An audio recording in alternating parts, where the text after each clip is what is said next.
guys, okay, so welcome to another video. Let me just fix this tablet so that I can actually appear on camera, sort of. No, that's not... Okay, that's about as good as it's going to get. Okay, so, in my going forward video, I mentioned that I wanted to bring some of my other interests to the channel. One of those happens to be knives, but I have a very... something is... really?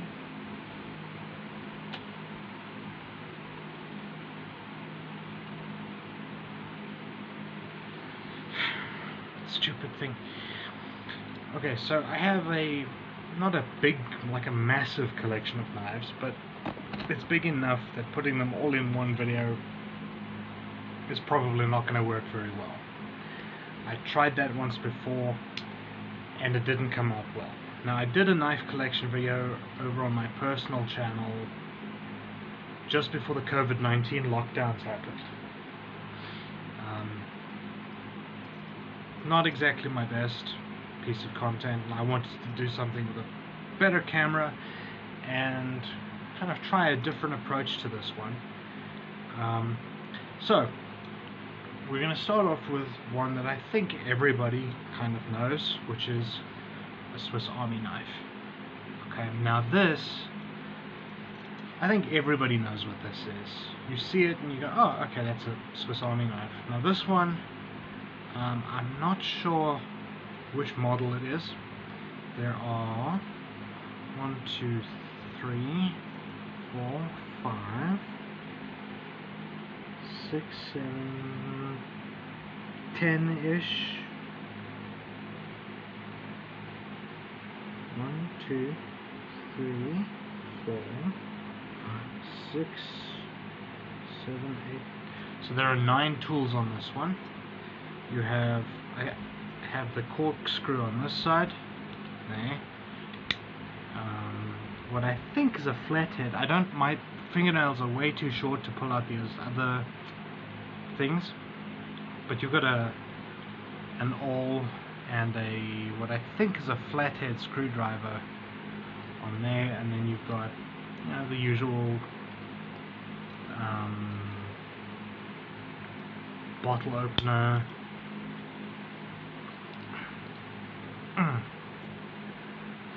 and then the tin opener there, the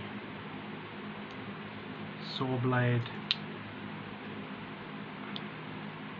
scissors, which are dull, I have to sharpen them again, and then of course you have the 2 different knife blades there. Now, I've only ever used the main blade on this one. It's just kind of the tool that's had the most use. I've used the tin opener once or twice as well, but it's, oh man, it's a nightmare when I have to use that thing. Now, you may have noticed that the scales are missing. Okay, so usually when you see a Swiss Army knife, it's got like a red or a green scale of some sort, like a plastic covering on this frame. This is the second piece that I have, or the second Swiss Army knife that I ever had. And what happened was, my first one got lost in a move somewhere, and then a couple years after we moved, I got this one for Christmas, and this one had a pair of black scales. And at one point the scales fell off, and you can see there are still like bits of press stick where I tried to just press stick the things back on because I was an idiot at the time. And then I can't remember what it was. My mom needed a knife for something, and I happened to just have this was in my pocket at the time, so I just said, well, you know, take this one, and then when you're done with it, just give it back, and you know, and take it from there. And I'm pretty sure she forgot about it, because when I found this thing again, it was sitting on a dresser somewhere, and it was just covered in gunk and grime and I tried everything to get that stuff off of here, and eventually I just settled for just taking 100 grit sandpaper and just sanding it all off. And unfortunately, if I bring this in close, I don't know how well this is going to come up. You can see the rivets have actually been sort of filed down into the frame from where the sandpaper just obliterated them. Now, I've carried this for years. These things are built to take a beating. There are multiple brands out there that are, I think Victorinox is the more well-known company that makes these things, but there are a couple of other places as well that are also starting to make these. Maybe not these exact ones, but similar. So I've carried that for years, and I'm going to keep carrying it because why not? Okay. The next one that I want to do actually has a bit of a sort of a fun story. This is the first locking blade that I ever carried. Okay, and this was my dad's knife for a long time. So the story behind this, if you look at the handle there, you can see it says Test and Data Services, right? Now, my mom worked for that company for a while, and they had a function, like one of these fancy dress parties. And party favors were knives for the guys and a fancy cup or something for the ladies. And for Christmas, it must have been around 2007, 2008. I was about 12, 13 at the time. 12, 13, 14 at the time. I weighed next to nothing, and we got a biltong box and a cutter for Christmas, or my dad did. Now, that's biltong is, for American viewers, biltong is the South African version of beef jerky. Now, dehydrator is the box, and the cutter is basically a cutting board that has a lever with a blade attached to it. We pull the lever down and push the blade through the meat.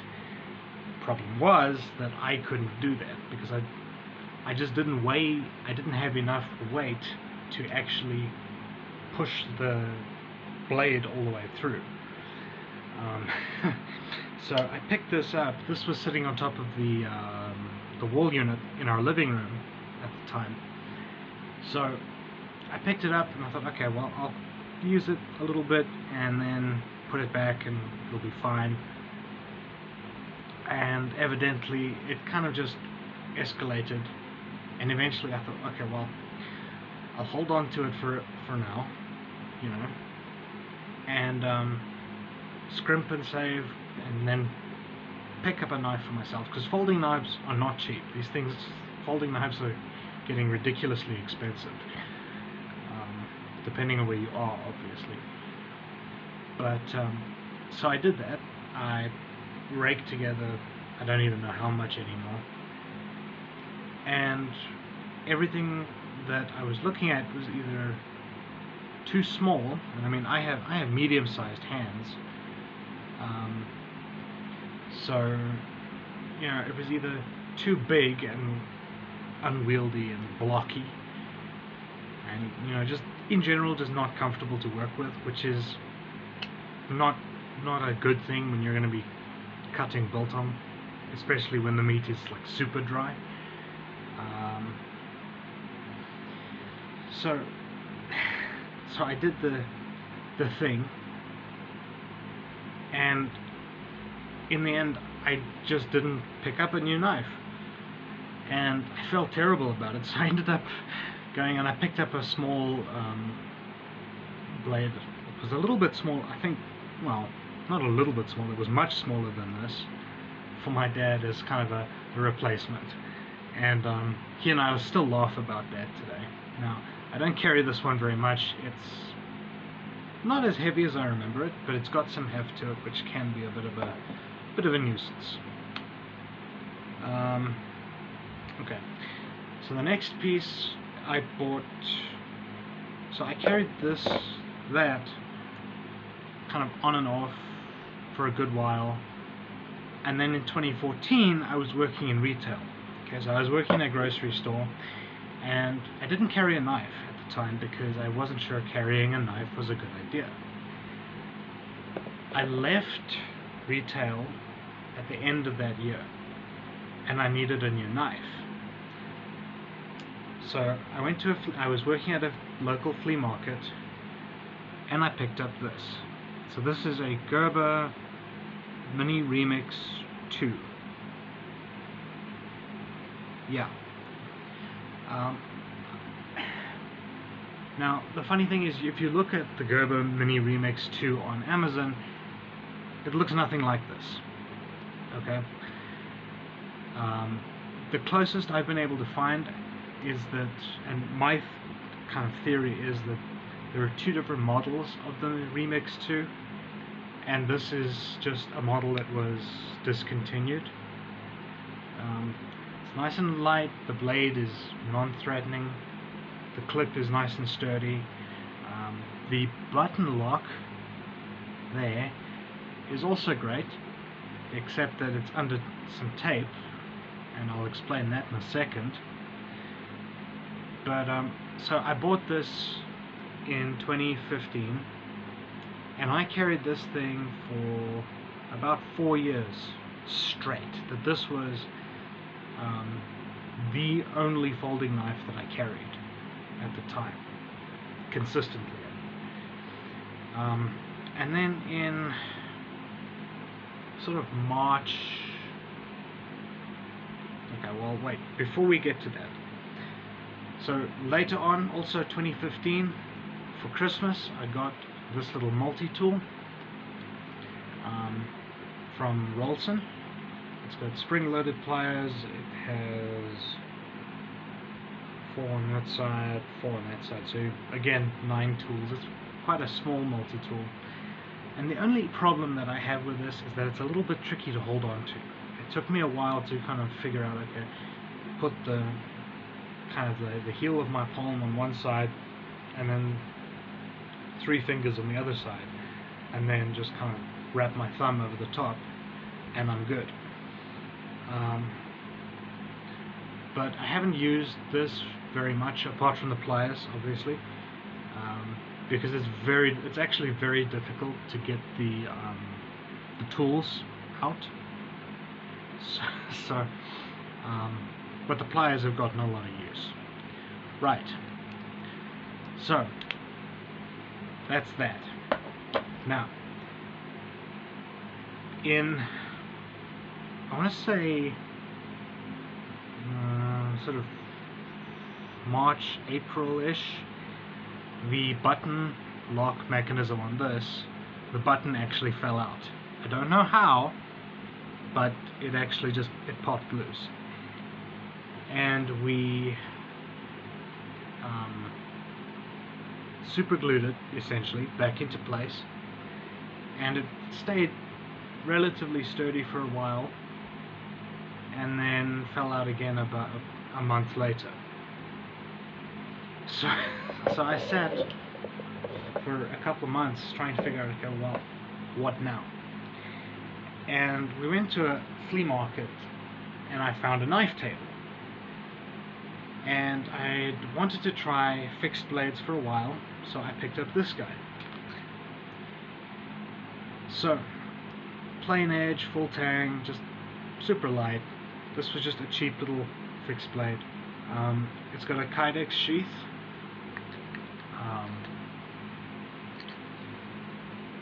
And originally this thing came with a chain, with a breakaway chain. And then the chain broke, and I needed a new way to carry it. So I just slipped an old bootlace. I think this was an old bootlace that I just threaded through the top of the bottom of the sheath. But one thing that very quickly became apparent was that the retention isn't great on the sheath, so carrying it is a bit risky. I do want to try carrying it as like an in-pocket fixed blade,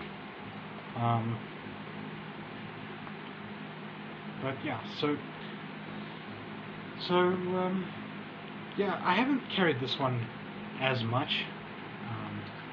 I do have like a belt loop thing for it that came with a separate knife in my collection, which I'll talk about maybe in the next part. But yeah, that was, I guess you could say, part one of the part one of this. I hope you guys enjoyed it. Let me know if you did, and or if you didn't. You know, either way. As always, leave a like if you liked the video. Hit that subscribe button if you want to see more. I've got tons of stuff planned. Like I said, this is part one of the knife collection stuff. I've got a couple of flashlights sitting here. I've got a whole lot of bags that I've carried over the years that I want to talk about. I've got a couple of watches as well that I might talk about, and I want to do some carry videos, kind of just to showcase what I carry in general. So if all of that stuff sounds interesting to you, hit that subscribe button, ring the bell, and make sure that it's set so that you get every notification. That way you don't miss it when these things go live. Thanks for watching, guys. I'll see you next time. Take care.